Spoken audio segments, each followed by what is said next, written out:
안녕하십니까. 이번 논문 세미나 발표를 맡은 DSBA 연구실 석사과정 노건호입니다. 오늘 세미나는 특정한 논문 하나에 집중하기보다는 제가 지난 세미나부터 계속 소개드리고 있는 논리지 그래프에 대한 이야기를 해보려고 하는데요. 그 중에서도 특히 논리지 그래프를 만드는 방법에 대한 전반적인 소개를 주제로 진행하려고 합니다. 발표의 목차는 다음과 같습니다. 널리지 그래프 컨스트럭션에 대한 소개를 하는 것이 목표로 우선 오버뷰에서 널리지 그래프 만들기를 위한 다양한 서브 태스크를 예시와 함께 소개해 드리려고 합니다. 그 다음 디테일 부분에서는 각각의 서브 태스크 모듈들이 하는 역할을 조금 구체적으로 살펴볼 것입니다. 사실 여기서 이제 소개드린 각각의 서브 태스크들이 각각 독립적인 연구 주제가 될 수 있는 만큼 매우 내용이 방대한 분야들인데요.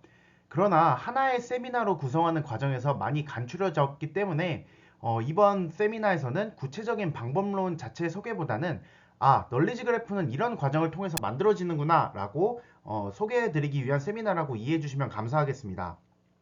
그 다음으로는 널리지 그래프 구축하는 되게 고전적이고 중요한 베이스라인 모델인 그래프 알리엘이라는 모델을 하나 조금 더 자세하게 소개해 드리려고 합니다. 네, 이제 인트로덕션부터 발표 시작해 보도록 하겠습니다. 본 장표는 지난번 제 세미나의 장표 중 하나를 가져온 것으로 일반적인 텍스트 데이터를 인포메이션 익스트랙션 시스템을 통해서 널리지 그래프로 만드는 과정을 나타낸 그림입니다. 그릴 빨간색으로 박스친 부분을 보시면 이제 왼쪽에 위키피디아 등과 같은 일반적인 텍스트를 오른쪽에 널리지 베이스나 널리지 그래프 형태의 어떤 정형화된 데이터로 만들어주고 있는데요. 지난 발표에서는 제가 단순하게 특정한 인포메이션 익스트랙션 시스템을 이용해서 다음과 같은 널리지 베이스와 널리지 그래프를 만든다고 이야기를 했었습니다. 오늘은 이 인포메이션 익스트랙션 시스템에 대해서 알아보고자 하는 것입니다.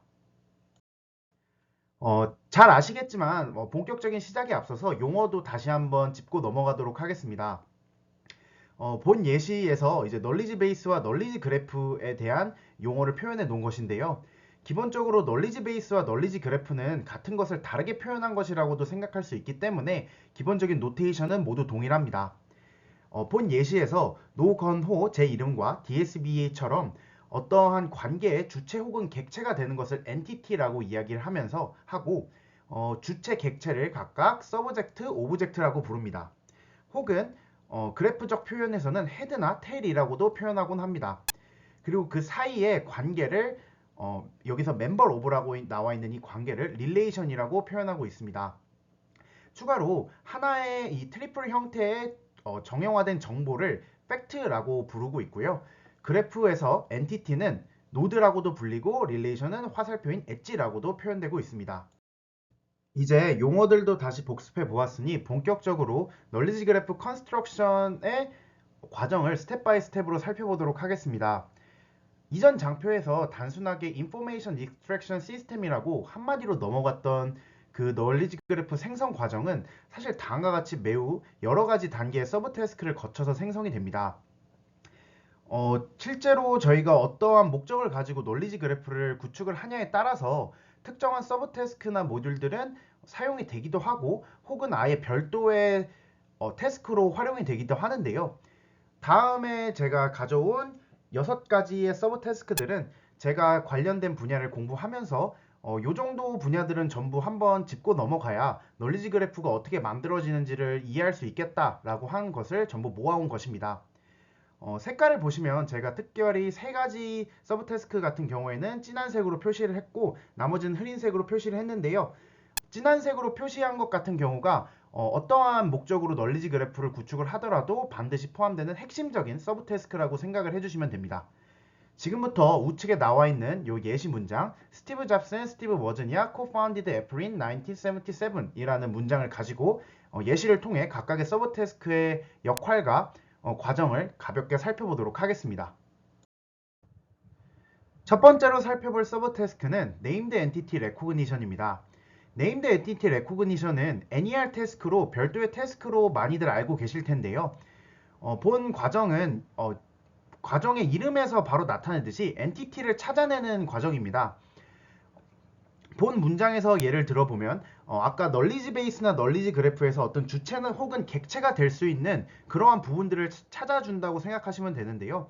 그림에서는 스티브 잡스와 스티브 워즈니악, 애플 이 세 가지가 표시가 되어 있습니다. 이 각각의 위치를 찾아주는 것뿐만 아니라 그 각각이 어떤 종류의 엔티티인지도 지금 표현해 놓은 것을 보실 수 있습니다.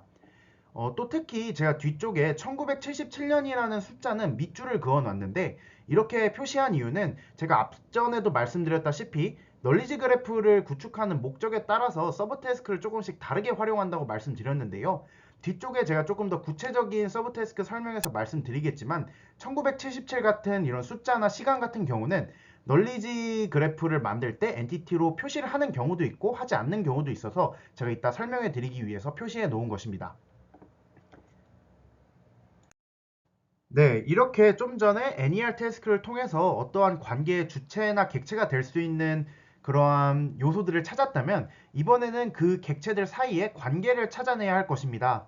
이렇게 그 둘 사이의 관계를 찾아내는 서브 태스크를 Relation Extraction이라고 합니다. 본 태스크도 역시 이름에 그대로 드러나 있는데요. 아까 보여드렸던 동일한 문장의 예시를 통해서 어떤 식으로 이루어지는지를 살펴보도록 하겠습니다. 일전에 NER 태스크에서 저희가 스티브 잡스와 스티브 워즈니악을 사람으로 애플을 오르가니제이션이라고 찾아 놓았었는데요. 여기서 저희 사람들은 읽자마자 바로 눈치를 챌 수가 있습니다. 스티브 잡스와 스티브 워즈니악이 애플이라는 어떠한 단체를 만들었구나. 그래서 이 둘이 애플의 어떤 창시자, 창업자라는 이러한 관계를 가지고 있다는 걸 바로 알 수 있을 텐데요. 이러한 엔티티 사이의 관계를 추출해내는 것입니다.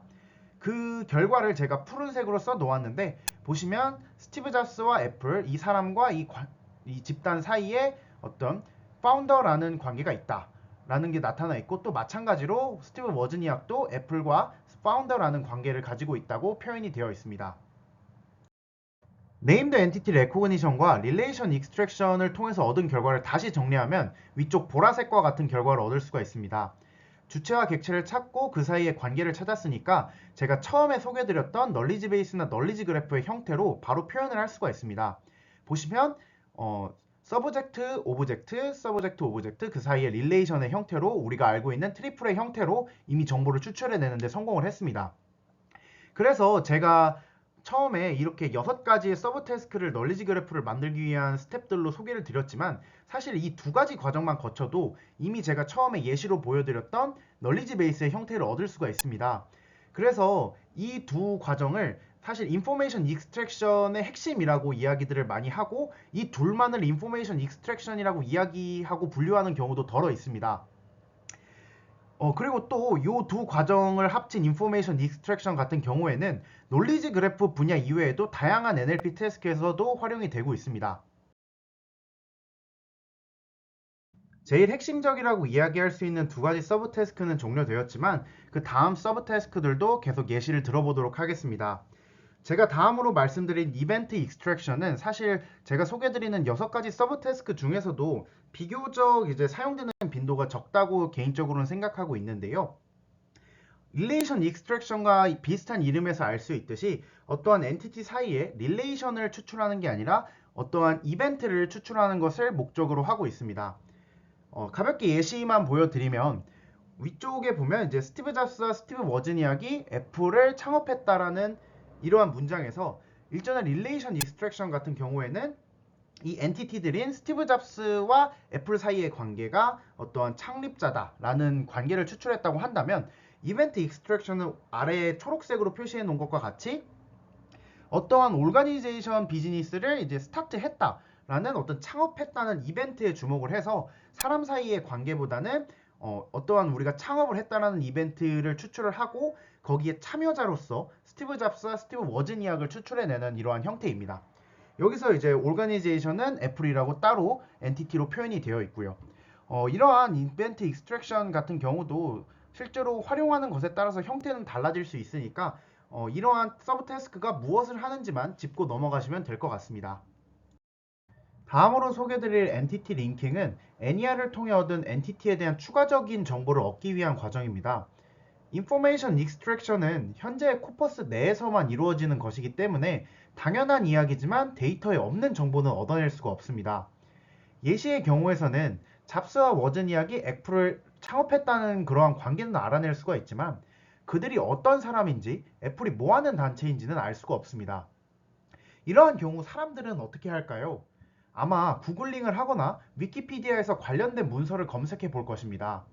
엔티티 링킹은 이러한 검색의 널리지 그래프 버전으로 NER을 통해 추출한 엔티티들을 외부 데이터베이스에서 검색을 하여서 관련된 문서를 연결하는 과정입니다. 그래서 링킹이라고 이름이 지어졌고요.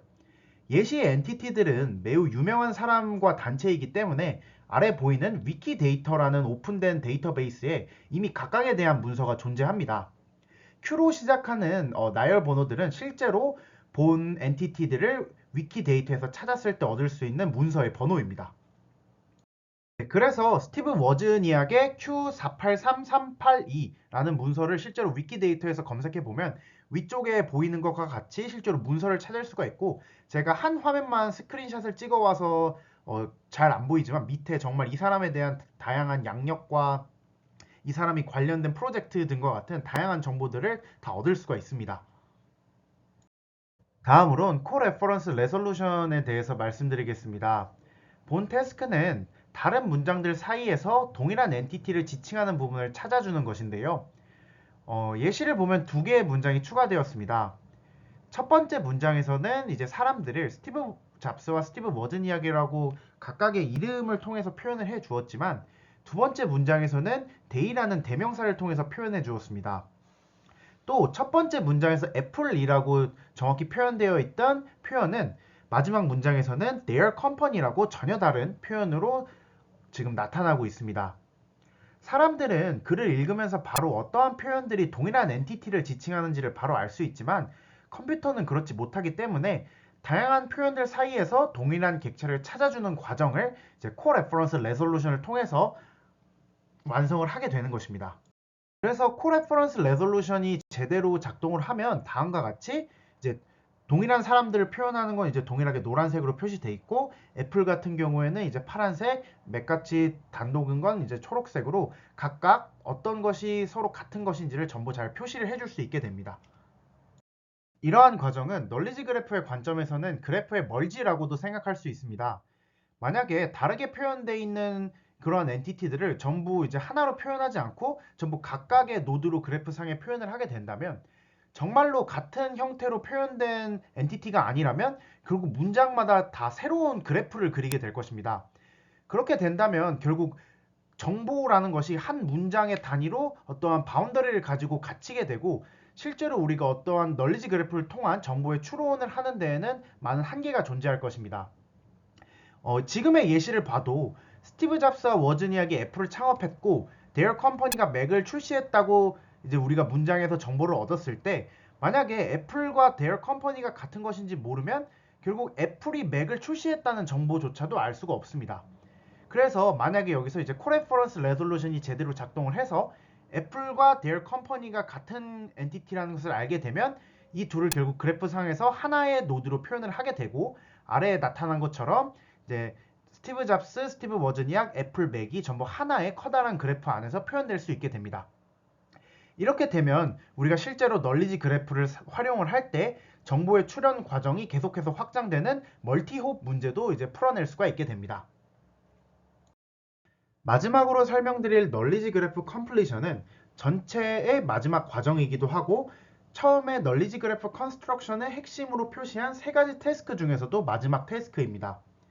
본 태스크는 이름에서도 알 수 있듯이 널리지 그래프를 완성하는 역할로 어느 정도 널리지 그래프가 구축되어 있을 때 시도할 수 있는 과정입니다. NER이나 릴레이션 익스트랙션과 같은 인포메이션 익스트랙션 시스템들이 텍스트로부터 직접적으로 정보를 추출하는 역할을 수행을 했다면, 널리지 그래프 컴플리션은 얻어진 정보들로부터 새로운 정보를 추론하는 역할을 수행을 합니다. 예시를 보면 감이 오실 텐데요. 일전의 예시 문장들에서 우리는 이미 우측 하단의 널리지 그래프를 얻었습니다. 창립자와 애플 사이의 관계, 애플과 맥 PC와의 관계를 이제 텍스트로부터 얻을 수가 있었고 그를 그래프로 잘 나타냈습니다. 그런데 그래프나 텍스트에는 워즈니악과 맥 PC에 대한 어떠한 언급도 없는데 과연 이 둘 사이에 어떠한 관계도 없을까요? 아마도 워즈니악이 애플을 창업했고 애플이 맥이라는 제품을 내놓았다면 이 워즈니악과 맥 사이에도 어떠한 관계가 있을 텐데 현재는 그래프에 어떠한 엣지도 표시가 되어 있지 않습니다. 여기서 널리지 그래프 컴플리션이 방금 제가 제기한 어떤 의문처럼 그래프 상에서 어떠한 미싱된 엣지가 있지 않을까? 이 둘 사이에는 어떤 관계가 있지 않을까? 아니면 이 엔티티와 이 엔티티 사이에는 지금 이러한 관계가 있다고 이야기하고 있는데 이 관계 말고 다른 관계도 있지 않을까? 라는 식의 그래프 상에서 새로운 정보를 추론하는 과정을 일컫습니다. 이렇게 해서 널리지 그래프 컨스트럭션 6가지 서브 태스크에 대해서 간단한 예시와 함께 각각이 무엇을 의미하는지를 알아보았습니다. 이제는 각각의 서브 태스크를 조금 더 자세히 설명해 볼 텐데요. 이제 설명드렸던 순서와 같게 첫 번째로는 이제 네임드 엔티티 레코그니션에 대해서 설명드리겠습니다. 가장 먼저 이제 네임드 엔티티가 뭔지부터 다시 한번 짚고 넘어갈 텐데 정의를 그대로 말씀드리면 엔티티가 될 수 있는 고유명사 등의 것으로 목적에 따라서 다르게 정의한다 라고 되어 있습니다. 이제 목적에 따라 다르게 정의한다는 게 무슨 의미냐면 그거에 대한 예시를 아래에 가져온 것인데 이제 먼저 이제 아래에 보시면 이제 다양한 데이터셋마다 전부 다른 기준을 가지고 있습니다. 그 중에서 좀 대표적인 스탠포드 NER이 좀 구체적으로 나와 있어서 가져와 봤는데요. 스탠포드 NER 같은 경우에는 이제 세 가지의 경우에 대해서 이제 정의를 다르게 해주고 있습니다. 먼저 이제 이 엔티티를 몇 개의 클래스로 나눌까를 먼저 생각을 해봐야 되는데 아까 제가 처음에 보여드렸던 예시에서 스티브 잡스나 애플 같은 거는 이제 사람과 오르가니제이션으로 엔티티로 표현을 했지만 1977년 같은 경우에는 어떤 널리지 그래프에서는 이제 엔티티로 표시를 하고 어떤 널리지 그래프에서는 하지 않는다고 말씀드렸습니다. 그게 무슨 의미냐면 다음에도 보시는 바와 같이 만약에 엔티티를 세 가지 클래스만 우리가 인정을 한다고 할 때 로케이션과 펄슨과 오르가니제이션만 엔티티로 정의를 하고 있습니다. 네임드 엔티티로요. 이렇게 정의를 한 경우에는 1977년은 이제 네임드 엔티티가 아니라 엔티티 추출 대상이 되지 않을 것입니다. 그러나 만약 7 클래스로 이제 NER을 추출하게 된다면 여기 이제 데이터와 타임이 있기 때문에 1977년은 네임드 엔티티가 돼서 어떠한 널리지 그래프의 하나의 노드로서 역할을 할 수가 있게 될 겁니다. 그래서 아래에 보시면 정말 이제 데이터셋마다 다른 클래스의 수를 갖고 있고 그 각각의 클래스가 어떠한 객체들을 실제로 엔티티로 표현을 하는지는 각각 다르기 때문에 실제로 본인이 널리지 그래프를 구축하고자 한다면 본인의 목적과 상황에 맞게 데이터셋을 선택하던가 본 데이터셋들의 기준을 참고해서 엔티티들의 기준을 정해야 할 것입니다. 네, 그래서 그 다음으로는 이제 NER의 적용과 평가에 대해서 가볍게 말씀드릴 텐데요. 일반적으로 NER의 적용은 이제 NER 태깅을 통해서 수행이 됩니다. NER 태깅은 이제 많이들 아시는 BISO 태그를 이제 가장 대표적으로 사용을 하는데요. BISO 태그는 각각의 이제 첫 글자를 땅으로 B 같은 경우는 begin, I는 inside, E는 end, S는 singleton, O는 outside를 의미를 합니다. 이 본 태그들은 각각이 이제 named entity를 이제 단어 단위로 표현을 해주려고 하는 건데요. 아래 이제 예시를 보시면 이제 스티브 잡스가 만약에 이제 하나의 named entity로 우리가 찾아내는 것이 목적이라고 한다면 이 스티브 잡스 이 두 가지의 워드를 우리가 엔티티의 스팬으로 표시를 해야 될 겁니다. 그래서 여기에서는 이제 스티브라는 단어가 이 엔티티의 시작이다. begin 해서 이제 B라는 태그를 달아주고 잡스가 본 엔티티의 마지막이기 때문에 end E라는 태그를 달아줍니다. 마찬가지로 스티브 워즈니악에서도 또 스티브가 B, 워즈니악이 E. 애플 같은 경우는 하나를 가지고 엔티티가 완성이 되기 때문에 싱글톤에 S를 달아주게 됩니다. 만약에 월드 헬스 오르가니제이션 WHO라는 이제 어떠한 문장에서 표현이 나와 있고 얘를 이제 하나의 엔티티로 표현을 하고자 한다면 여기서는 이제 두 개가 아니니까 가운데 헬스는 inside i까지 되어서 이렇게 엔티티를 태그를 통해서 표시를 하게 됩니다. 또 이제 엔티티가 아닌 단어들 같은 경우에는 outside에 o가 붙게 됩니다. 그리고 여기서는 단순히 엔티티의 시작과 끝만 표시해 주는 것은 아니고 실제로 그러한 엔티티들이 우리의 네임드 엔티티 기준에서 어떠한 클래스에 해당하는지 만약 여기서 이제 3 클래스를 사용한 것을 제가 예시로 가져왔기 때문에 person과 organization, location 중 어딘지를 이제 표시를 해줍니다. 그래서 스티브 잡스나 워즈니악은 person인 PER이 붙어 있고 애플 같은 경우는 organization이 붙어 있습니다. WHO 같은 경우도 마찬가지로 오르가니제이션이 붙어 있는 걸 확인할 수 있습니다. 그래서 이러한 평가 같은 경우에는 실제로 데이터에도 이러한 태그가 정답으로 되어 있기 때문에 이러한 태깅하는 이제 클래시피케이션의 형태이기 때문에 평가로는 이제 프리시전 리콜 F1 스코어를 토큰 단위로 평가를 수행하게 됩니다. NER의 어프로치들에 대해서 이제 가볍게 설명드리겠습니다. 이제 기본적으로 이제 전통적인 방식과 최근에 많이 사용되는 딥러닝 방식으로 구분할 수가 있는데요.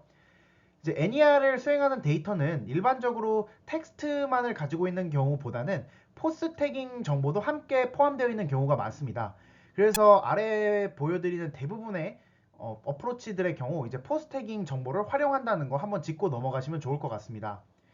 물론 이제 잘 사용은 안 하지만 이제 트레디셔널 어프로치부터 먼저 설명을 드려보면 일단 가장 먼저 생각할 수 있는 룰 베이스 어프로치가 있을 수 있겠습니다.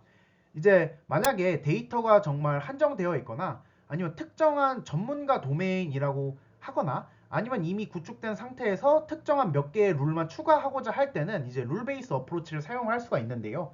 이제 포스 태깅 정보를 사용하는 걸 예로 들어드리면 이제 직접 어떤 포스 태깅의 패턴을 보고서 특정한 포스 태그가 있을 때는 이 문장이 어떠한 엔티티로 활용이 된다. 뭐 예를 들어 명사 같은 경우가 엔티티로 활용이 되는 경우가 많기 때문에 그렇게 표현을 하거나 아니면 특정하게 아예 어떠한 단어가 나오면 아 얘는 엔티티라고 그냥 바로 지정을 해버려라 라는 식으로 어떠한 룰을 지정해서 엔티티 네임드 엔티티 레코그니션을 수행을 할 수가 있습니다.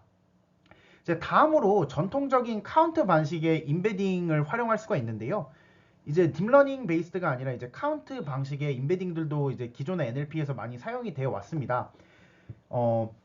이렇게 임베딩을 완성을 하게 되면 사실 우리가 뭐 코사인 시밀러리티라든지 다양한 유사도를 계산을 할 수가 있게 되고 그렇게 얻은 유사도를 통해서 군집화를 수행하고 그 군집화 결과를 통해서 태깅을 시도할 수도 있습니다.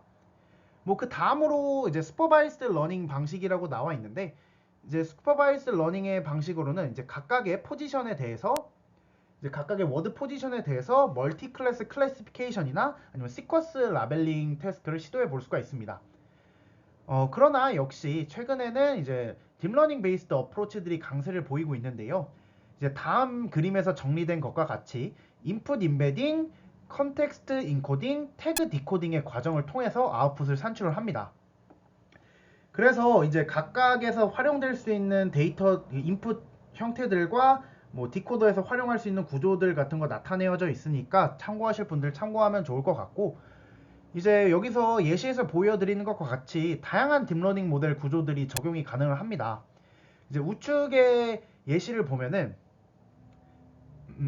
여기서 동일하게 이제 동일한 인풋들이 들어오게 되는데 만약에 NLP와 소프트맥스를 통한 과정으로 이제 딥러닝 어프로치를 수행을 하게 되면 이제 마지막으로 여기서 이제 소프트맥스 클래시피케이션 형태로 이제 태깅이 수행이 될 수가 있고 RNN의 형태를 사용한다면 시퀀스 라벨링 태스크로도 이제 수행을 할 수가 있게 될 겁니다. 다음으로는 릴레이션 익스트랙션에 대해서 소개해 드리겠습니다. 릴레이션 익스트랙션은 예시에서 보여드렸다시피 이제 특정한 관계를 찾아내는 태스크로 이제 데이터셋이 다루는 정보와 목적에 따라서 그러한 릴레이션 관계의 종류는 정말 다르게 정의가 되고 있습니다. NER도 마찬가지였듯이 정말 이제 데이터셋마다 다르게 돼 있어서 그 예시를 가져왔는데요. 뭐 에이스 데이터셋과 이제 프리베이스 널리지 그래프 데이터셋의 예시를 가져왔습니다. 이제 에이스 데이터셋 같은 경우에는 이제 저희가 아까 뭐 사람과 단체 뭐 파운더 같은 것이 들어있는 롤 사람과 단체의 어떤 관계를 나타내는 것에는 이제 뭐 멤버나 오너나 클라이언트, 시티즌 같은 관계들이 포함될 수가 있고 뭐 아니면은 사람들 사이에 어떤 소셜한 관계, 뭐 페런트, 시블링 아니면은 뭐 배우자 같은 이러한 관계들이 이 에이스 데이터셋에는 정의가 되어 있습니다. 우측의 프리베이스 널리지 그래프 같은 경우는 공개되어 있는 매우 거대한 널리지 그래프인데요. 지금 보여드리는 릴레이션과 예시 같은 경우도 매우 작은 부분만 잘라온 거고 실제로 이렇게 큰 널리지 그래프 같은 경우에는 많게는 수천 개의 릴레이션을 포함하는 경우도 있습니다. 그래서 NER에서도 말씀드렸지만 본인이 널리지 그래프를 구축하는 어떤 목적이나 활용하고자 하는 목적에 따라서 실제로 본인이 반드시 포함해야 하는 어떤 릴레이션이 있는지를 데이터 자체에서 먼저 확인을 하고 어떤 데이터를 사용할지를 결정을 해야 할 것입니다. 그리고 일반적으로 이제 아까 전에 이제 이러한 이제 릴레이션 익스트랙션도 NER과 비슷하게 슈퍼바이스드 메소드들의 접근법도 있는데요. 다음에 금방 설명을 드리겠지만 이러한 슈퍼바이스드 메소드의 경우에는 기본적으로 이 릴레이션의 종류를 모두 알고 있다는 가정에서 클래시피케이션 태스크를 수행을 하게 됩니다. 근데 방금 말씀드렸다시피 이러한 릴레이션이 많게는 수천 개도 있기 때문에 연구에 따라서는 이제 일부의 릴레이션 본인이 필요한 부분만 잘라서 활용을 하기도 합니다.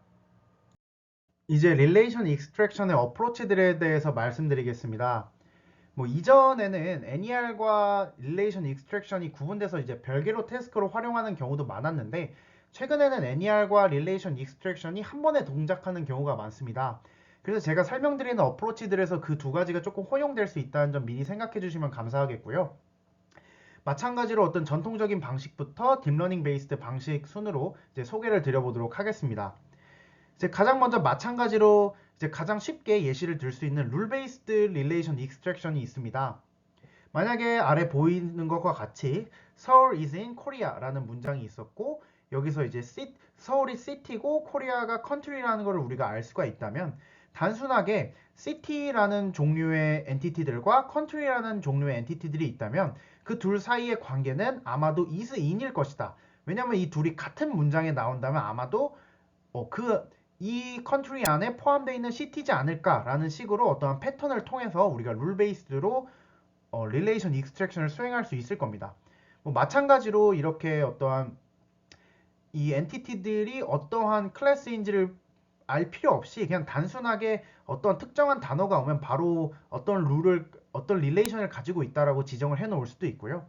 또 여기서는 특징적으로 이제 세미 슈퍼바이스드 릴레이션 익스트랙션이라고 우리가 위에 보이는 것 같은 서울 is in 코리아에서 이제 시티랑 컨트리가 서울과 코리아에선 이미 태깅이 되어 있다는 가정인데 만약에 이렇게 태그되어 있는 정보가 아주 적고 대부분의 경우 태그가 되어 있지 않을 때는 이제 세미 슈퍼바이스드 방식으로 있는 것을 가지고 계속 확장해서 없는 것까지 전부 정보를 포함할 수 있게 할 수가 있습니다. 그래서 밑에 나와 있는 그림이 대표적인 이제 방식 중에 하나인 스노우볼 방식인데요. 이제 이 데이터들의 토큰 인베딩 상에서 소수의 라벨드 데이터와 유사한 언레이블드 데이터를 찾아서 새로 라벨링을 하는 것입니다. 그래서 새로 라벨링 된 거를 이제 점점 더 사용 가능한 데이터로 만들어서 점점 학습에 사용되는 데이터 수를 증가시키는 건데요. 이제 예시를 보여드리면 이제 서울 이즈인 코리아만 있던 상태에서 이제 유사도가 높은 그러니까 서울이 한국에 있다라는 것만 포함되어 있을 때 조금 더 토큰 인베딩 상으로 유사도가 높은 평양이 북한에 있다가 포함이 되고 그 다음에는 도쿄는 일본에 있다가 포함이 되고 이제 쭉쭉 가서 파리는 프랑스에 있다라는 식으로 점점 더 많은 태깅을 수행할 수 있게 됩니다. 물론 이제 토큰 인베딩 상으로 제가 방금 예시를 드린 것처럼 나라의 거리에 따라서 인베딩이 가깝지는 않겠지만 그냥 예시로 이해해 주시면 감사하겠습니다. 최근의 릴레이션 익스트랙션 접근법은 크게 디스크리미네이티브와 제너레이티브 두 가지로 나눌 수가 있습니다. 먼저 디스크리미네이티브에 대해서 소개 드릴 텐데요. NER과 거의 동일하게 클래시피케이션 베이스드와 시퀀스 태깅 베이스드 두 가지의 방식이 있습니다. 우선 클래시피케이션 모델의 경우에는 일반적으로 모든 서브젝트 오브젝트의 쌍과 모든 릴레이션 조합에 대해서 이진 분류의 라이클리후드를 이제 계산을 해서 그 확률이 최대가 되도록 학습을 합니다. 여기서 이진 분류라는 거는 이제 모든 서브젝트 오브젝트 쌍과 모든 릴레이션에 대한 조합이기 때문에 이 서브젝트 오브젝트 사이에 이 릴레이션이 있는가 yes or no 라는 이제 두 가지 이진 분류로 이제 클래시피케이션이 수행이 됩니다. 여기서 이제 맥시멀 라이클리후드 방식으로 학습이 수행이 되고요.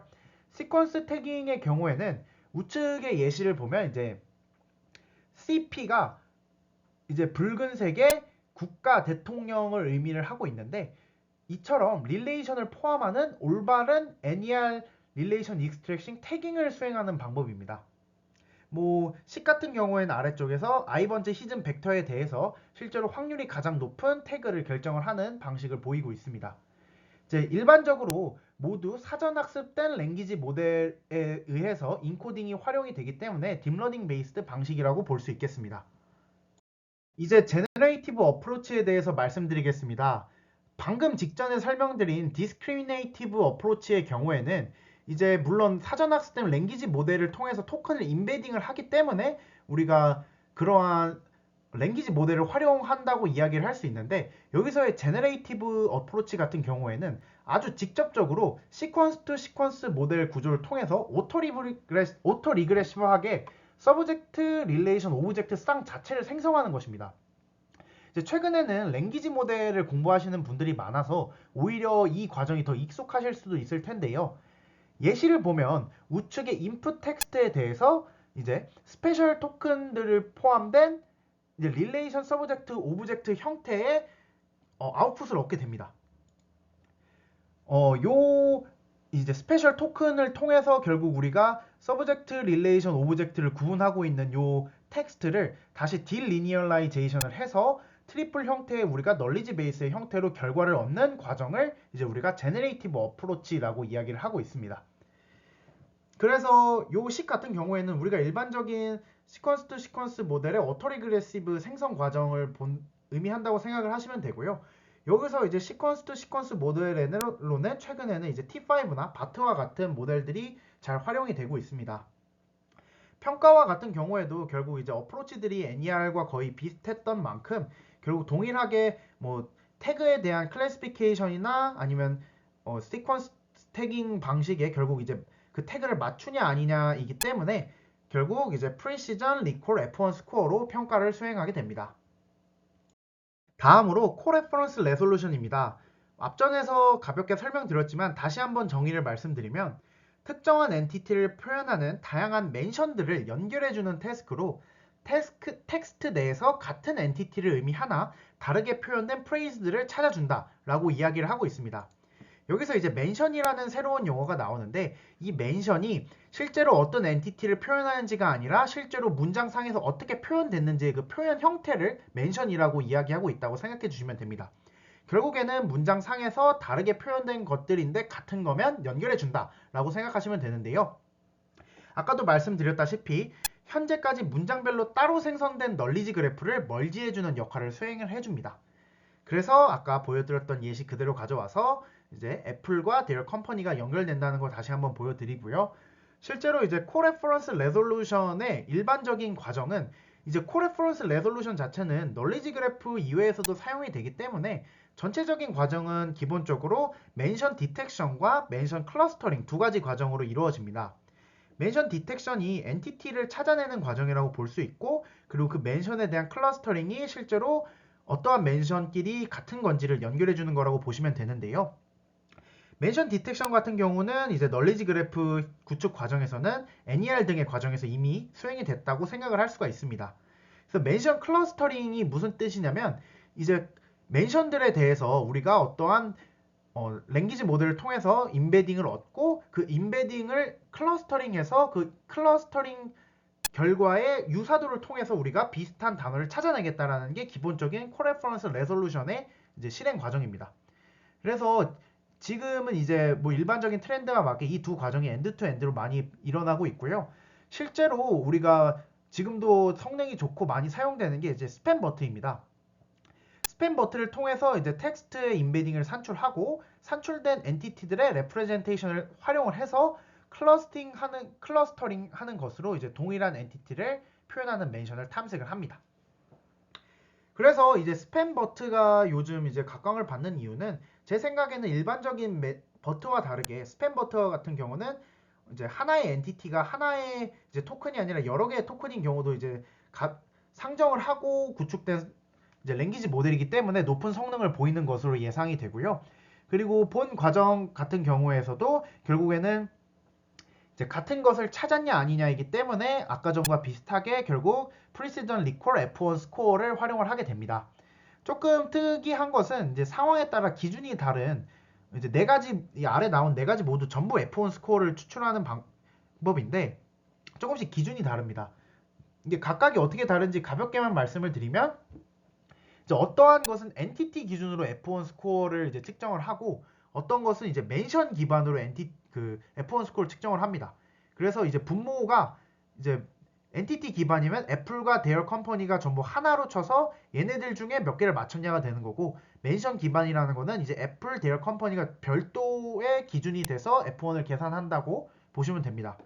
이 마지막에 코 NLL F1이 이 나머지 세 개에 대한 이제 평균이기 때문에 잘 모를 때는 이 마지막 걸 쓰는 것도 괜찮을 것 같고, 이제 본인의 목적에 따라서 이제 평가 기준을 결정을 하면 될 것 같습니다. 네, 이제 마지막으로 널리지 그래프 컴플리션에 대해서 말씀을 드리겠습니다. 이름에서도 알 수 있다시피 널리지 그래프를 만드는 과정이라기보다는 이제 널리지 그래프를 완성하는 단계의 태스크로, 이제 널리지 그래프 컴플리션을 이해하기 위해서는 이제 우리가 일반적으로 가지고 있는 널리지 그래프의 가정을 다시 한번 생각해 보아야 합니다. 자, 두 가지 가정이 있는데 Closed World Assumption과 Open World Assumption 두 가지가 있습니다. 이제 Closed World Assumption 같은 경우에는 내 널리지 그래프는 이제 충분히 이 세상의 모든 정보를 포함을 했기 때문에, 만약에 나의 널리지 그래프에서 어떤 특정한 노드 사이에 팩트, 어떠한 관계가 존재하지 않는다면 해당 관계는 아무 관계도 없을 거고, 해당 관계가 어떤 게 있다는 건 거짓일 것이다 라는 이야기이고요. 그래서 예시를 보면은 만약에 좌측 하단에 널리지 그래프가 있을 때 내가 이미 이렇게 이 축구에 대한 널리지 그래프를 이미 완벽하다, 난 모든 정보를 다 포함했다 라고 이야기를 한다면, 여기서 이 두 노드 사이에는 화살표가 없지 않냐, 그럼 이 둘 사이에는 어떠한 관계도 없는 것이다 라는 이러한 접근법이 Closed World Assumption이고요. 반대로 Open World Assumption은 내가 모든 정보를 포함했을 리는 없으니까 여기 실제로 그래프상에 화살표가 없더라도 이 둘 사이에는 어떠한 관계가 존재할 수가 있다, 없을 수도 있고 있을 수도 있기 때문에 우리가 확인을 해보면 좋겠다라는 접근법이 오픈 월드 어썸션입니다. 현실적으로 당연하게 또 우리가 만드는 널리지 그래프가 모든 정보를 포함할 수는 없기 때문에 오픈 월드 어썸션을 따르고 있고요. 그렇기 때문에 제가 아까 예시로 보여드렸던 우측 하단에 이제 워즈니악과 맥이나 잡스나 맥 사이에는 실제로 문장 사이에서 저희가 직접 추출한 관계는 없지만, 뭐 얘가 애플의 사장이고 창립자면 걔네들의 제품과도 어떠한 관계가 있지 않을까라는 이제 합리적인 추론을 할 수 있고, 이게 우리의 널리지 그래프 오픈 월드 어썸션에도 위배되지 않기 때문에 이러한 이제 미싱 엣지를 찾는 널리지 그래프 컴플리션 과정이 매우 타당하게 이루어질 수 있다고 생각하시면 될 것 같습니다. 널리지 그래프 컴플리션은 자체가 또 서브 태스크들을 가지고 있는데요. 이제 제가 일전에 이제 예시를 들면서 사실 하나씩 다 말씀은 드렸었는데 다시 한번 하나씩 짚고 넘어가 보도록 하겠습니다. 이제 크게 세 가지로 엔티티 프리딕션과 릴레이션 프리딕션, 링크 프리딕션 세 가지가 있습니다. 이제 첫 번째 같은 경우에는 말 그대로 제가 지금 글씨로 써놓은 것과 같이 서브젝트와 릴레이션 오브젝트가 있을 때 하나의 엔티티들을 이제 비워놓고 그러면은 이 서브젝트와 릴레이션과 우리가 모르는 새로운 오브젝트 사이에는 관계가 없을까? 아니면 반대로 서브젝트를 집어넣고 릴레이션과 오브젝트에 대해서 어떠한 서브젝트가 여기 올 수 있을까? 해서 여기에 적절한 엔티티를 예측하는 태스크입니다. 이제 이미 널리지 그래프에 표현된 팩트 이외에 새로운 관계도 얻을 수가 있는데요. 이제 예를 들어서 우리가 애플과 이제 스티브 잡스가 우리가 창립자라고 파운더라는 어떤 릴레이션을 찾아놨었는데, 그걸 지워놓고 새로운 릴레이션은 CEO 오브라는 걸 넣어봤을 때도 또 잡스라는 새로운 관계를 얻을 수가 있습니다. 여기서 사실 파운더와 CEO는 뭐 비슷하지만 다르니까 새로운 릴레이션을 찾아낼 수 있다는 게 이제 어떤 의미인지 아실 것 같습니다. 릴레이션 프리딕션 같은 경우도 마찬가지고요. 만약에 이제 잡스와 애플이라는 우리가 서브젝트 오브젝트를 넣어놓고 릴레이션을 비운 다음에 또 새로운 릴레이션을 우리가 탐색을 해보면 뭐 애플에서 쫓겨난 적도 있다, 쫓겨났다라는 새로운 릴레이션을 우리가 찾을 수도 있을 겁니다. 마지막으로 링크 프리딕션 같은 경우에는 이제 노드 간의 미싱 엣지를 추측하는 태스크로 제가 계속 예시로 보여드렸던 이야기인데요. 이게 워즈니악과 맥도 관계가 있지 않을까? 여기는 어떤 엣지가 미싱된 거 아닐까라고 추론해보는 태스크입니다. 네, 그래서 아까 설명드린 것과 같은 널리지 그래프 컴플리션의 서브 태스크들을 수행하기 위한 어프로치들에 대해서 살펴보도록 하겠습니다. 크게 한 세네 가지 방법을 가져왔는데, 먼저 첫 번째로 임베딩 베이스드 방식부터 말씀드리도록 하겠습니다. 인베딩 베이스드 방식은 서브젝트, 릴레이션, 오브젝트 각각을 인베딩을 하고 그 인베딩 결과를 통해서 널리지 그래프 컴플리션을 수행하는 것인데요. 가장 대표적인 두 가지 인베딩 방법론을 이제 그림으로 나타내 보았습니다. 트랜스 E 같은 경우에는 아래 그림처럼 서브젝트와 릴레이션의 두 가지 인베딩 벡터를 더하면 오브젝트 벡터가 나오도록 이제 인베딩을 수행한 것이고요. 모두 동일한 차원의 인베딩을 했다는 특징이 있습니다.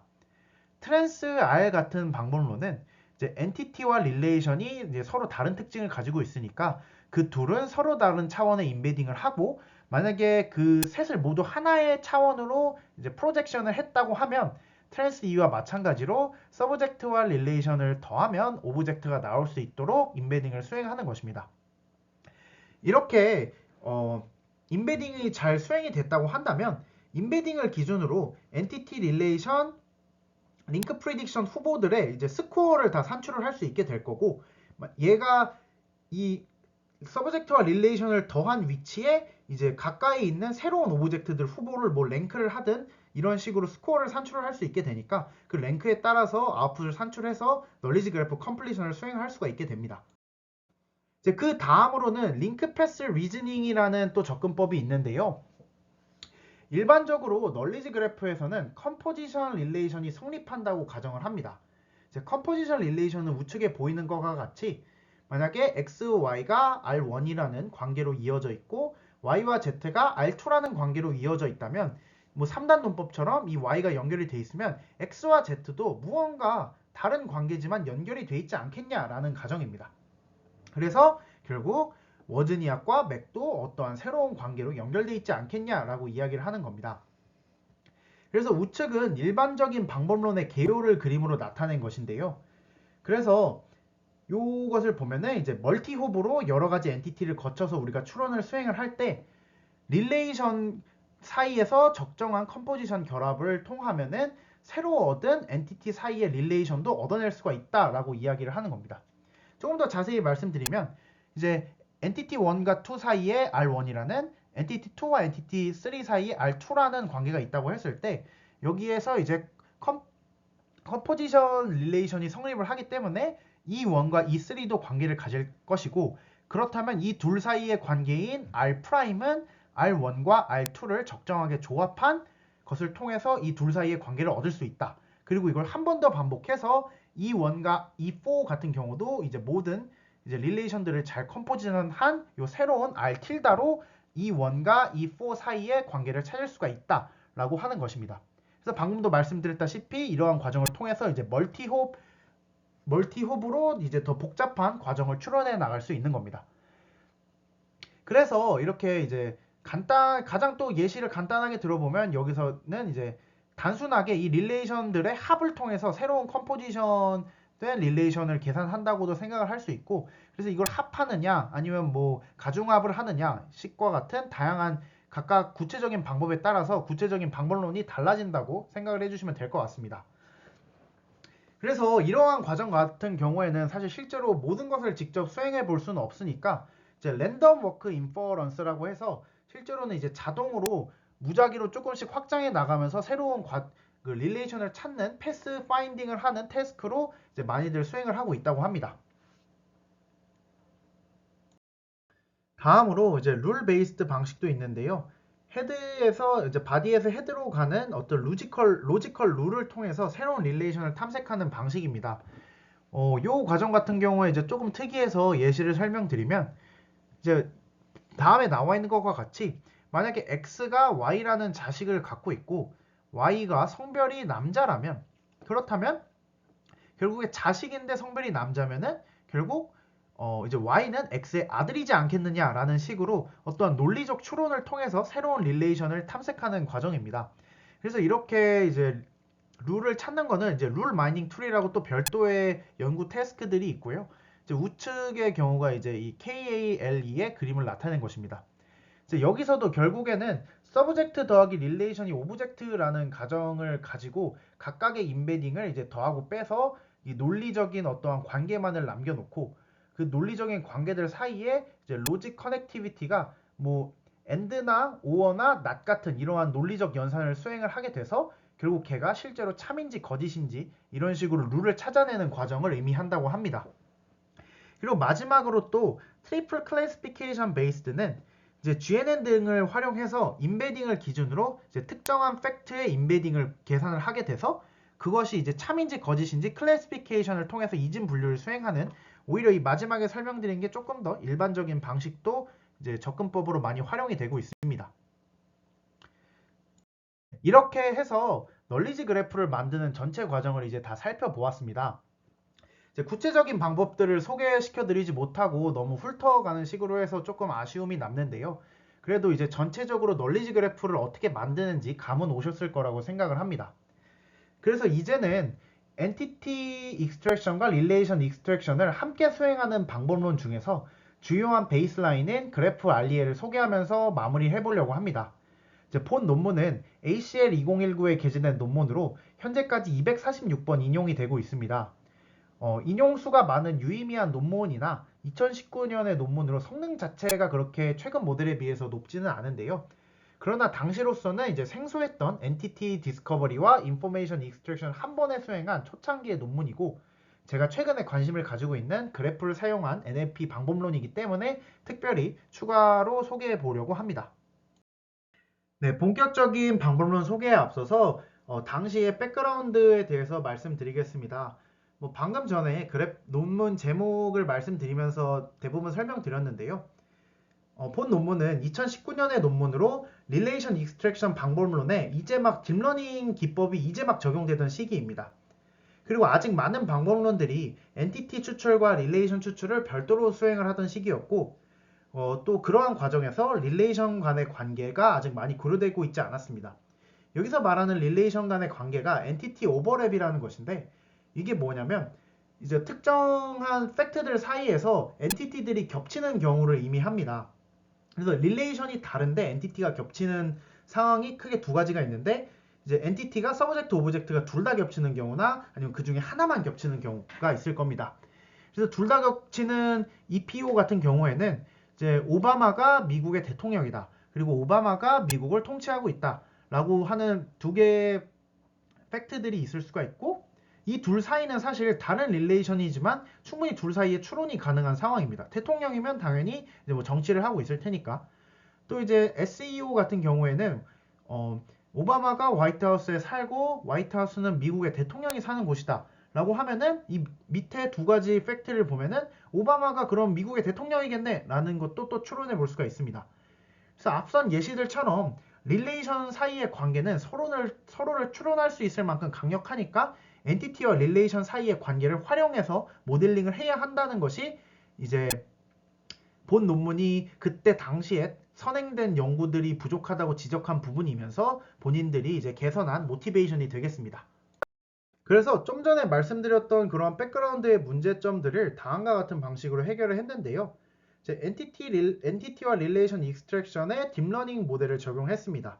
여기서 이제 바이 LSTM과 GCN을 같이 활용을 했는데, 논문에서는 각각이 시간적, 공간적 정보를 학습하고 있다고 이야기하고 있습니다. 그리고 엔티티 익스트랙션과 릴레이션 익스트랙션을 엔드 투 엔드로 수행을 했다고 이야기하고, 투 페이즈 구조를 통해서 페이지 1에서는 엔티티와 릴레이션 사이의 관계를 학습하고, 페이지 2에서는 그를 활용해서 엔티티 익스트랙션과 릴레이션 익스트랙션을 수행을 했다고 합니다. 그래서 전체적인 오버뷰 그림은 다음과 같습니다. 페이지 1이 있고 페이지 2가 있습니다. 그래서 페이지 1에서 이제 릴레이션과 엔티티 사이의 관계를 찾고, 그래서 찾아진 관계를 활용해서 실제로 엔티티 익스트랙션과 릴레이션 익스트랙션을 수행한다고 보시면 됩니다. 그래서 먼저 페이지 1부터 소개를 드리겠습니다.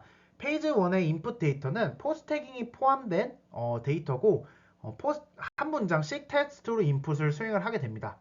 그래서 기본적으로는 by LSTM이기 때문에 LSTM의 한 워드씩 인풋되는 것을 그대로 생각해 주시면 되고, 거기에 이제 포스트 태깅이 초과됐다고 생각을 해주시면 됩니다. 여기서는 이제 막 딥러닝 기법들이 적용되던 시기라 뭐 이러한 임베딩의 버트나 뭐 T5 등의 좀 최근에 커다란 랭귀지 모델은 사용되지 않았고요. 사전 학습된 글로벌을 통해서 임베딩을 수행을 했습니다.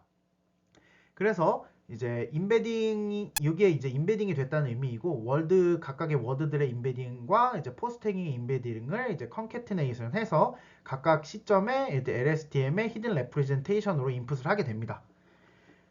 그래서 이제 여기서 우리가 이 다음으로 또 그래프로 넘어간다고 말씀을 드렸는데, 사실 LSTM의 인풋을 통한 아웃풋 결과가 사실 그래프라는 아무 관계가 없습니다. 그래서 본 논문에서는 그래프 구조를 활용을 하기 위해서 LSTM의 아웃풋을 어떤 그래프 형태로 이제 강제로 만들어 주는데요. 여기서 만들어 주는 방법은 이제 우리가 아까 포스트태깅 정보를 가지고 있는 데이터를 활용했다고 했는데, 포스트태깅의 디펜던시 파서를 그대로 활용을 합니다. 포스트태깅의 디펜던시 파서가 무엇을 수식을 한다, 이러한 디펜던시 파서를 그대로 어떤 인접 행렬로 대처해서 활용을 했습니다. 인접 행렬로 만들어진 그래프에서 각 노드의 레프레젠테이션은 방금 바이 LSTM에서 학습된 각 위치 포지션의 그 레프레젠테이션을 각 노드의 레프레젠테이션으로 활용을 하고 있습니다. 그래서 아래 보이시는 것과 같이 LSTM에서 이제 디펜던시 파서를 통한 그 디펜던시 관계를 인접 행렬의 인접성이라고 생각을 하고 그래프를 그리고, 그 각각의 레프레젠테이션은 LSTM에서 학습된 레프레젠테이션을 활용하는 그러한 GCN이 완성이 되는데요. 본 GCN 같은 경우에도 이제 바이 GCN으로 양방향으로서 이제 노드 간의 어떤 지역적 피처를 학습을 수행을 하도록 합니다. 그래서 이제 양방향이기 때문에 다이렉티드 그래프이고, 이웃하는 노드에 대해서 양방향 별도로 프로파게이트를 수행을 합니다. 식을 보시면 이제 화살표가 나가는 방향, 들어오는 방향 각각 이제 그래프 프로파게이트를 수행을 하고, 그 양방향을 더해서 특정 시점에 해당 노드의 레프레젠테이션을 구하게 됩니다. 이 프로파게이트 과정을 한번 그냥 간단하게만 말씀을 드리면, 여기서의 이제 n이라고 되어 있는 게 결국 이웃하는 노드들 사이에서만 이웃하는 노드의 레프레젠테이션의 특정한 방향의 그 가중치를 통해서, 가중합을 통해서 이제 액티베이션 해서 다음 시점에 레프레젠테이션을 얻는다는 의미입니다. 그 반대 방향도 마찬가지이고요. 그래서 그 다음으로 이제 우리가 GCN까지 학습을 수행해냈으니까 엔티티와 릴레이션을 여기서 한번 추출을 해낼 수가 있습니다. 그래서 여기서 좀 특징적인 것은 방금 전에 우리가 엣지를 전부 학습을 했는데요. 학습을 하는 과정에서 이제 디펜던시 파서를 통한 인접 행렬로 엣지를 이미 다 그려놨었는데, 여기서는 이 엣지를 전부 무시를 합니다.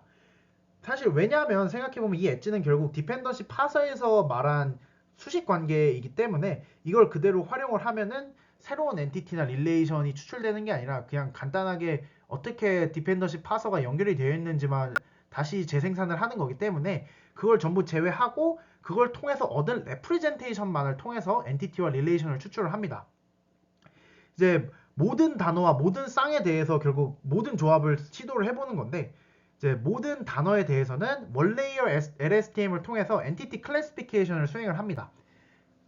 모든 단어 노드에 대해서 얘가 엔티티냐 아니냐라는 클래시피케이션을 수행을 하고, 그 정답에 대해서 이제 카테고리컬 로스를 얻게 되고요. 그리고 릴레이션에 대해서는 모든 단어 쌍 조합에 대해서 모든 릴레이션에 대해서 예측을 수행을 합니다. 뒤에서 또 말씀드리겠지만 결국 이 데이터 셋에서 이 릴레이션이 총 몇 개고 뭐가 있는지는 다 알고 있다는 가정이기 때문에 모든 추출된 단어 쌍에 대해서 모든 릴레이션이 그래 실제로 맞냐 아니냐라는 그런 예측을 수행을 하는 겁니다. 그래서 월드 단어 1, 단어 2에 대해서 릴레이션 아래 스코어는 아래와 같이 계산이 됩니다. 그 워드의 레프리젠테이션들의 특정한 가중치를 곱해서 액티베이션 한 다음에 또 다른 가중치를 곱하는 것인데, 그래서 얻은 이 월드 1, 월드 2 릴레이션 이 특정한 조합에 대한 스코어는 다시 소프트맥스를 거쳐서 결국에는 월드 1, 월드 2에 대한 릴레이션 R일 확률로 이렇게 표현이 되게 됩니다.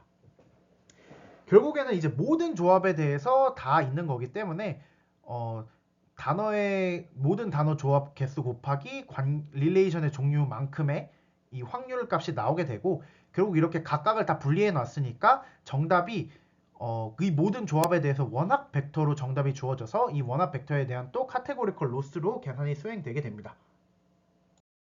이렇게 단어 쌍과 릴레이션에 대한 모든 확률 값을 다 구하게 되면 그를 통해서 이제 페이지 2로 넘어가게 되는데요.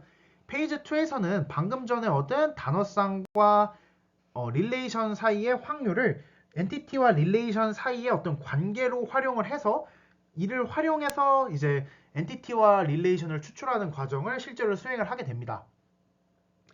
이제 좀 전에 얻은 단어쌍과 릴레이션 사이의 관계를 그거 자체를 어떤 웨이트로 하는 그래프를 그리게 되는데요. 이때 그래프는 릴레이션마다 다 따로 생성을 하게 됩니다.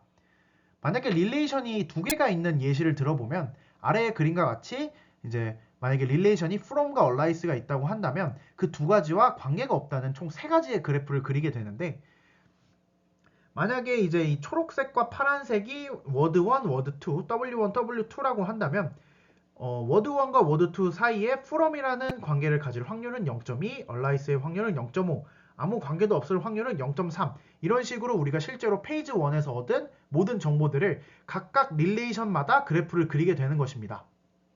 그래서 실제로 보면 이 0.2, 0.3, 0.5는 더하면 1이 돼서 이 값들이 일전에 페이지 1에서 이제 워드 1과 워드 2와 릴레이션에 대한 스코어를 소프트 맥스한 그 결과들을 모두 사용했다는 것을 다시 생각해 볼 수가 있습니다. 여기서 그림에는 안 나타나 있지만 실제로 이 과정도 by GCN으로 방향이 있는 그래프입니다. 왜냐하면 워드 1과 워드 2의 순서가 바뀌면 관계의 주체와 객체가 바뀌는 것이기 때문에 그렇고요. 그림에 나타나 있지 않아도 이제 by GCN이라는 걸 한 번 더 생각해 주시면 좋을 것 같습니다. 그래서 결국 그래프 구조의 웨이트라는 것은 이 이웃하는 노드들 사이에 이 웨이트만큼의 영향을 주고받는다는 의미로서 결국에는 이 그래프를 활용한다는 게 엔티티와 릴레이션의 관계에 따라서 서로 다른 크기의 영향을 주고받도록 하는 그래프를 만들었다고 우리가 이제 받아들일 수가 있습니다. 네, 그래서 이제 결과적으로 릴레이션마다 생성된 모든 그래프들, 이 각각의 모든 그래프들을 전부 결합하여 반영을 하게 된다면 페이지 2에서는 모든 엔티티와 릴레이션 사이의 관계를 반영을 할 수가 있다고 이야기를 하고 있습니다. 그래서 그림을 보시면 이 릴레이션마다 만들어진 by GCN들을 전부 하나의 최종적인 프리딕션 상황으로 다 통합을 하게 되는데요. 그 과정의 식은 아래와 같습니다. 결국에 보시면은 이제 모든 엔티티와 모든 릴레이션 사이에 대해서 그 각각의 그 웨이트, 그 두 워드 사이의 릴레이션의 확률만큼 이제 우리가 어떤 프로파게이트 하는 웨이트 그 가중치를 통해서 그래프들을 결합해서 다음 시점에 레프레젠테이션을 구하게 됩니다. 방금 전에 말씀드렸다시피 이것도 by GCN이기 때문에 방향에 따라서 각각 계산을 하고 그 둘을 더해서 현재 시점을 구하는 것인데 여기서는 화살표가 생략됐다고 보시면 됩니다. 그렇게 해서 최종적으로 우리가 2페이지의 프리딕션, 세컨드 페이지의 프리딕션 그래프를 완성하게 되면 여기서 이제 페이지 1에서 우리가 엔티티와 릴레이션을 추출했던 것과 마찬가지로 여기에 레프레젠테이션들만을 활용을 해서 이 노드들의 원레이어 LSTM을 통해서 엔티티 클래시피케이션을 수행을 하게 되고 여기서 카테고리컬 로스를 얻게 됩니다. 그리고 또 다음으로 이제 모든 단어쌍에 대해서 릴레이션 R일 확률을 여기서 새로 얻은 레프레젠테이션을 통해서 또 카테고리컬 로스를 페이지 1과 동일하게 계산을 하면 됩니다. 그래서 이제 트레이닝 디테일을 조금만 더 살펴보면은 엔티티 익스트랙션 같은 경우에도 이제 조금 처음에 저희가 방법론 소개할 때 말씀드렸다시피 BISO 태깅 방식으로 수행을 되고 이제 모든 단어에 대해서 크로스 엔트로피 로스로 학습이 됩니다. 이제 릴레이션 익스트랙션이 이제 모든 단어쌍에 대해서 릴레이션 R일 확률에 대해서 학습을 하기 때문에 단어쌍을 기준으로 릴레이션을 추출하는 것이니까 정답도 이제 스팬이 아니라 단어 단위로 결정이 되어 있습니다. 예를 들어서 이제 버락 오바마 같은 경우에도 이제 버락 오바마가 대통령이냐라는 질문에서 버락 오바마 대통령 이렇게 정답이 되는 게 아니라 버락과 대통령 사이에도 정답이고 오바마 대통령 사이에도 정답 약간 이런 식으로 되어 있다고 생각해 주시면 됩니다. 전체 학습 로스 같은 경우에는 이제 페이지 1과 페이지 2의 각각의 엔티티 릴레이션 로스들이 전부 더해지는데 이제 페이지 1, 2 사이에는 하이퍼 파라미터로 그 크기를 조절하고 있다라고 생각해 주시면 될 것 같습니다. 또 인퍼런스 단에서는 이제 총 세 가지 방식이 있는데요. 헤드 프리딕션이라고 해서 이제 단어쌍에 대해서 릴레이션을 어떤 확률 값으로 뽑는데 거기서 최대 값을 가는 릴레이션만 산출하는 경우가 있고 에버리지 프레딕션은 이제 동일한 단어쌍에서 다른 릴레이션이 반복돼서 산출된다면 전체 확률의 평균으로 최대 릴레이션을 결정한다는 의미이고, threshold prediction은 동일한 단어 쌍에 대해서 다른 릴레이션이 이제 산출될 때 각각을 독립적으로 고려해서 확률이 threshold만 넘으면 모두 해당 단어 쌍의 릴레이션으로 산출하는 것입니다. 이제 실제 실험의 데이터셋인데요. 데이터셋은 NYT와 WebLNG 두 개로 이제 주목할 부분은 릴레이션의 수입니다. 이제 기본적으로 모든 릴레이션의 종류를 알고 있다는 가정하에 수행된다고 말씀을 드렸었는데, 아까 말씀드렸다시피 릴레이션의 수만큼 그래프를 그리게 되기 때문에 결국 본 모델에서는 릴레이션의 수가 그 모델의 복잡도가 되는 형태입니다. 그리고 이제 우리가 오버랩에 대해서 살펴보면은, 오버랩이 있으면 하나의 엔티티가 어떤 특정한 하나의 릴레이션으로 가까워지도록 학습이 되지 않지 않습니까? 만약에 우리가 뭐 아까 봤듯이 뭐 오바마가 미국의 대통령이다, 이런 식으로 오바마와 미국이 나오면 대통령이라고 쭉 학습을 하고 싶은데 여기서 또 다르게 통치한다라는 다른 단어가 나오면 특정한 방향으로 클래시파이어를 학습하는 걸 어떻게 방해하는 식으로 이제 영향을 주기 때문에 조금 더 어려운 데이터라고 보시면 됩니다. 네, 그렇게 해서 이 두 데이터에 대해서 이제 메인 리졸트를 보여주고 있는데요. 이제 베이스라인으로 비교하는 모델들도 아까 백그라운드에서 말씀드렸다시피 이제 엔티티와 릴레이션을 동시에 추출하는 정말 초창기 모델이라서 성능 자체가 그렇게 높지는 않습니다. 그럼에도 우선 당시에 이 오늘 설명드린 그래프 REL이 소타를 달성하고 있고요. 페이지 1과 비교했을 때 페이지 2에서 확실히 이제 성능이 향상되는 것을 확인한 것이 본 논문에서 주장하는 릴레이션과 엔티티 사이의 관계를 활용하면 좋다라는 그러한 오버랩에 대해서 이제 지적한 부분을 개선하고 있다고 주장을 하고 있습니다.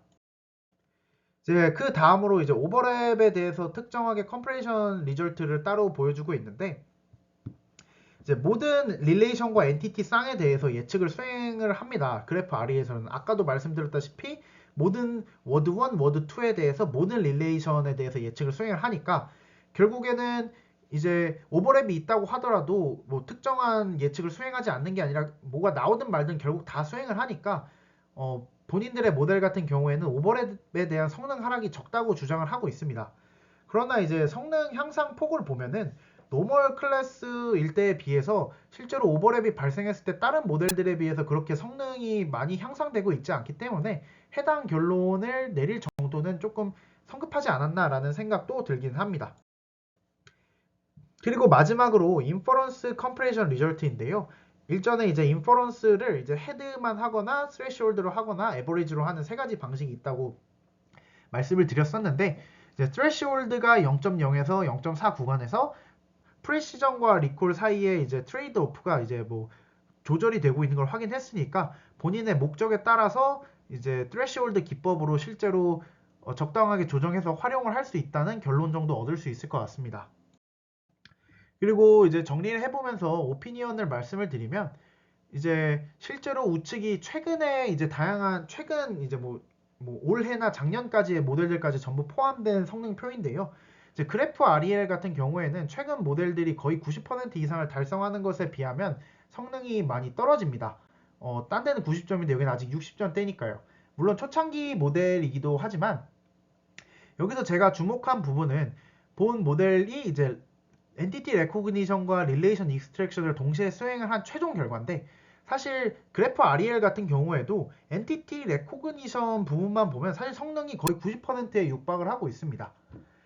이제 최근의 모델들은 이제 월드 임베딩 시에 그래프 REL처럼 글로벌을 쓴 게 아니라 T5나 버트 등 훨씬 무거운 모델을 사용을 하는 건데도 이제 첫 번째 태스크에서 이제 그래프 REL이 나름 선방을 하고 있습니다. 그래서 이러한 성능 차이가 결국에는 릴레이션 익스트랙션에서 확 차이가 나는 것으로 보이는데, 저는 제 생각에 이번에 이제 그래프 REL에서는 이제 사용했던 이제 바이 GCN 구조가 노드만 레프레젠테이션을 가지고 있는 구조이기 때문에 발생을 했다고 생각을 합니다. 최근에는 그래프 학습을 GCN을 수행을 할 때 노드에만 레프레젠테이션을 주는 게 아니라 엣지에도 레프레젠테이션을 줘서 그 엣지까지도 학습을 수행하는 경우가 많이 있는데, 본 방법론 같은 경우에는 이제 릴레이션을 단순히 이제 엔티티 레프레젠테이션의 디펜던트하게 분류만 수행을 했기 때문에 이러한 릴레이션에 대한 어떤 성능은 많이 확보를 하지 못한 것으로 생각이 됩니다.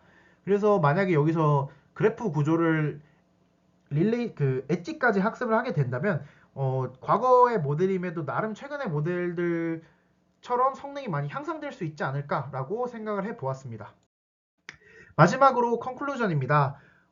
크게 두 가지 파트로 발표가 구성되었었는데요. 전체적으로 이제 널리지 그래프 컨스트럭션에 대해서 세부적인 6개의 서브 태스크를 정리를 해 보았습니다. 그리고 마지막으로 그래프 REL이라는 이제 널리지 그래프 컨스트럭션에서 네임 엔티티 레코그니션과 릴레이션 익스트랙션을 함께 수행하는 주요 베이스라인 모델을 설명을 드렸었는데요. 다시 한번 정리드리면 이제 엔티티와 릴레이션 익스트랙션을 동시에 시도한 초창기 모델이며 바이 LSTM과 바이 GCN을 연결한 모델 구조로 엔티티 익스트랙션과 릴레이션 익스트랙션을 동시에 달성하였습니다. 또 두 단계의 페이지를 통해서 엔티티와 릴레이션 사이의 관계를 반영하여 프레딕션을 수행하는 모델을 제안하였습니다. 이렇게 모든 발표 마치겠습니다. 지금까지 긴 발표 들어주셔서 감사합니다.